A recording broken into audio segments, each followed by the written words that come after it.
आफन्त भनेका केवल रगतका नाता मात्रै होइनन्, उनीहरू त जीवनका ती उज्याला दीपहरू हुन् जसले हाम्रो हरेक खुसीमा प्रकाश थप्छन्, हरेक दुःखमा साहसको हात समातिदिन्छन्। मानिसहरूसँग धन, सफलता, प्रतिष्ठा सब हजुरहरू दुईजना पनि जानुपर्छ अनि हामी दुईजना पनि जानुपर्छ भनेर चारजना भएर आउने ल।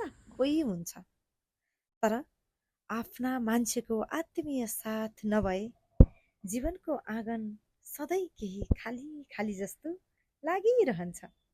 हाम्रो जीवनका हरेक विशेष क्षण, चाडपर्व, उत्सव, खुसीका दिन वा विवाह जस्ता पावन अवसर यी सबै आफ्ना आफन्तको उपस्थितिले मात्रै पूर्ण बन्छ। विवाह केवल दुई मनको मिलन मात्र होइन नि, यो त परिवार, आत्मीयता, सम्बन्धहरूको सुन्दर सङ्गम पनि त हो। विवाहको खुसीलाई हामीलाई कम त खुसी लाग्छ है, आफ्नो मान्छे झन् नजिकै यता परि है। अझ उज्यालो बनाइदिने भनेकै आफ्ना आफन्तहरूको साथ, माया र शुभकामनाले हो।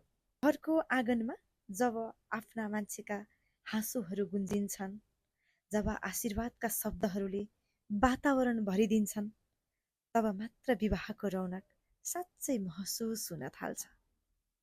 आफन्तहरूको उपस्थितिले समारोहमा केवल भिड थपिँदैन, त्यहाँ आत्मीयता थपिन्छ, अपनत्व बढ्छ अनि जीवनभर सम्झिरहने सुन्दर यादहरू जन्मिन्छन्।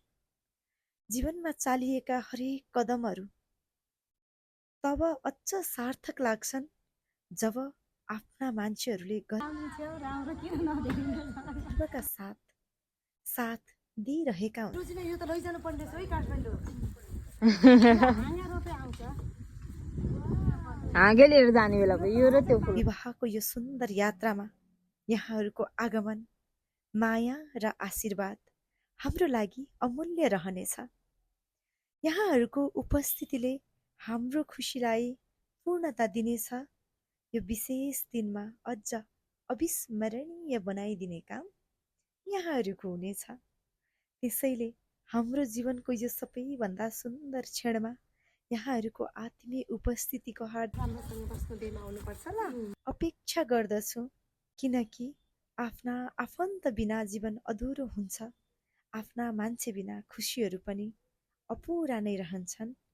जसरी पनि हाम्रो घरको यो शुभ समारोहमा यहाँको उपस्थिति चाहन्छु। जसरी पनि आइदिनुहोस् है। प्रणाम।